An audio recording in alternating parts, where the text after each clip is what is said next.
While Silicon Valley built apps to keep you scrolling, one company quietly built something else: the invisible operating system behind Western intelligence. Most people have never heard of Palantir, but the CIA has, the Pentagon has, NATO has.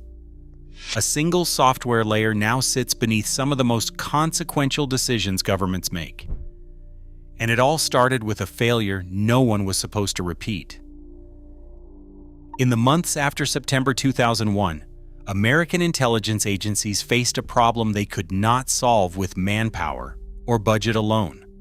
Critical warnings were buried in isolated databases, phone records in one agency, financial transactions in another, travel histories in a third.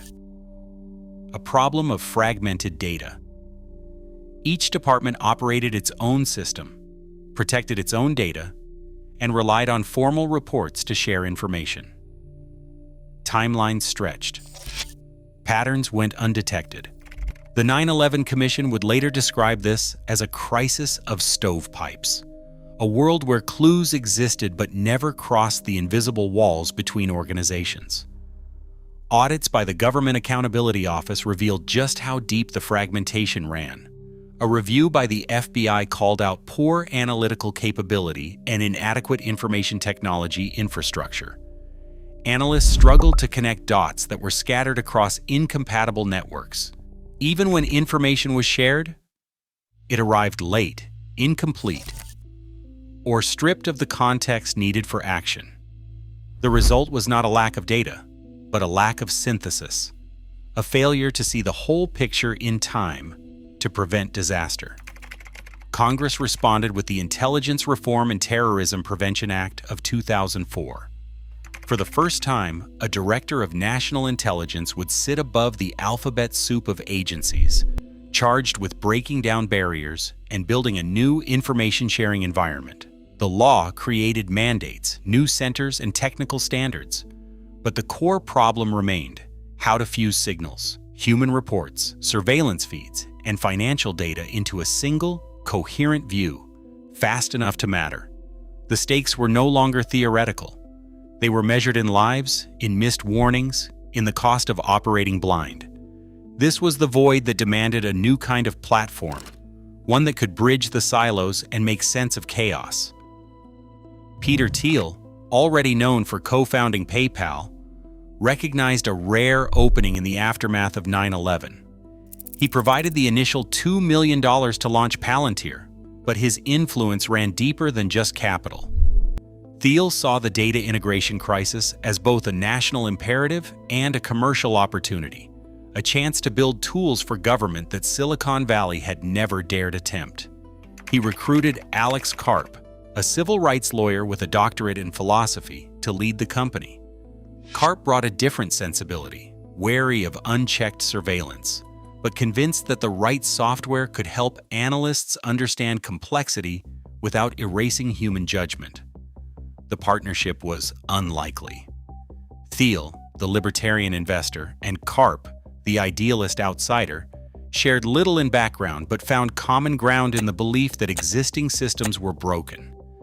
Early pitch decks described a platform that could answer hard questions: who did what, when, and where, by connecting fragments of information scattered across agencies. Karp insisted on a human-in-the-loop approach, arguing that software should surface insights, not dictate decisions. The company's name was chosen with intention. In Tolkien's mythology, the Palantiri are crystal spheres, seeing stones capable of revealing distant events to those who can bear the weight of knowledge. Thiel and Karp adopted the metaphor, framing their project as a modern seeing stone for decision-makers. The vision was not omniscience, but clarity, a way to cut through the fog of data, to reveal patterns invisible to the naked eye. This blend of ambition and caution shaped Palantir's early culture and set it apart from the rest of Silicon Valley. The founders were not just building software, they were constructing a new kind of infrastructure, one that would sit quietly at the center of government power, shaping the way information moved and decisions were made. Alex Karp never fit the Silicon Valley mold. He arrived at Palantir with a doctorate in philosophy and a background in civil rights law, not as a coder or a typical tech executive. From the start, he rejected the growth at any cost mindset that defined his peers. Instead, Karp steered Palantir toward the slow, deliberate world of government procurement, a world where trust is won over years, not quarters, and where the stakes are measured in national security, not user engagement. While most tech companies chased rapid onboarding and viral adoption, Palantir built its business on long, complex contracts. Engineers weren't just support staff. They worked alongside analysts inside government agencies, sometimes for months or years, learning the language of intelligence, logistics, and crisis response. This embedded model created deep dependencies. Agencies grew accustomed to Palantir's custom ontologies and workflows, making the idea of switching to another vendor costly and disruptive. Karp's philosophy runs counter to Silicon Valley's obsession with open platforms and public demos. Palantir's code is closed, its client list is guarded, and its product roadmaps are rarely revealed in detail. Karp has argued that secrecy is not just a competitive advantage, but a necessity when building tools for intelligence and defense. Publicly, he insists on a human-in-the-loop approach, framing Palantir's software as an aid to judgment, not a replacement for it. He has described the company as a public good for national security, positioning Palantir less as a disruptor and more as a steward of state power. This stance has drawn criticism from both sides. Privacy advocates question the company's role in surveillance, while Silicon Valley insiders bristle at its rejection of transparency and rapid scaling. Yet Karp remains unmoved, arguing that the company's mission demands a different kind of leadership, one that is comfortable with ambiguity, secrecy, and the slow grind of government work. In his view, the real value lies not in building another consumer app, but in shaping the invisible machinery that underpins modern statecraft. Palantir's software does not look like the command centers of old intelligence dramas. At its core, Gotham and Foundry operate as living maps of information, graph-based models where people, places, and events become nodes, and every connection forms an edge. This structure is not just for visualization. It enforces a kind of discipline. Every data point, from a phone record to a satellite image, is tagged with its origin, access permissions, and a timestamp. When new information arrives, it is ingested through automated pipelines, mapped to the ontology, and linked to what is already known. Analysts do not need to write code to explore these connections. Instead, they use a low-code canvas, dragging and dropping data sources, building queries, and tracing paths through the graph. Every search, every annotation, every decision leaves a record in an immutable audit ledger. This design allows agencies to reconstruct not just what was discovered, but how it was discovered and by whom. Security is enforced at every layer. Role-based controls limit who can see which nodes, and policy engines can revoke access or trigger alerts if sensitive data is touched. The result is a platform where the boundaries of information are both visible and enforceable, and where every action is accountable. This architecture turns fragmented data into a single, governed whole, one that is ready to be deployed in the field, or to support decisions that cannot wait.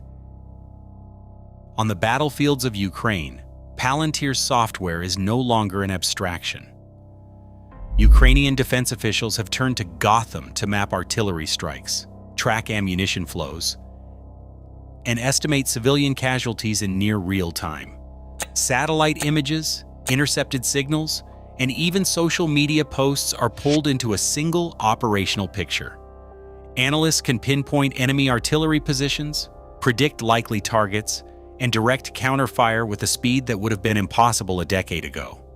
The platform's ability to fuse open source and classified feeds has been credited with reducing Ukrainian command delays and helping units adapt to shifting front lines.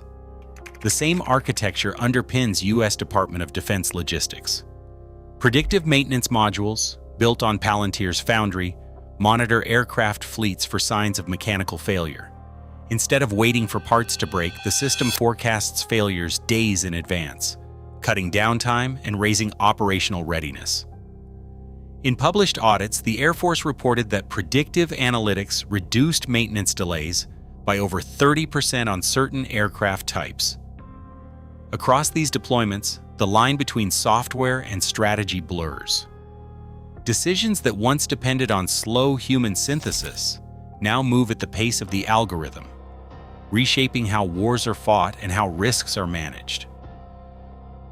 Beneath the surface of government operations, Palantir's software has become a kind of invisible backbone, one that is difficult to remove and even harder to regulate. Custom ontologies built by embedded engineers working alongside agency staff have created a technical language unique to each deployment. Switching to another vendor is not just a matter of swapping software, it means untangling years of workflows, retraining teams, and rewriting the very logic that holds data together. In the United States, the Government Accountability Office has flagged these dependencies, warning that the cost and complexity of transition can lock agencies into long-term reliance. Across NATO, joint contracts have standardized Palantir's coalition data layer, making it the default for multinational operations. As more allies plug into this shared system, the platform's reach extends beyond borders, shaping how intelligence is exchanged and how decisions are made. These realities have sparked calls for independent audits and stronger oversight. Proposals range from algorithmic impact assessments to third-party reviews of data access logs. The debate is no longer just about technical performance, but about who governs the infrastructure that now underpins national security and coalition power, a question that lingers unresolved at the heart of modern statecraft. Today, algorithms shape decisions once made in closed rooms. As governments entwine national security with private code, oversight lags behind capability. The true influence of this infrastructure remains largely unexamined, yet it quietly redraws the lines of power, policy, and trust. The questions we ask next matter more than ever.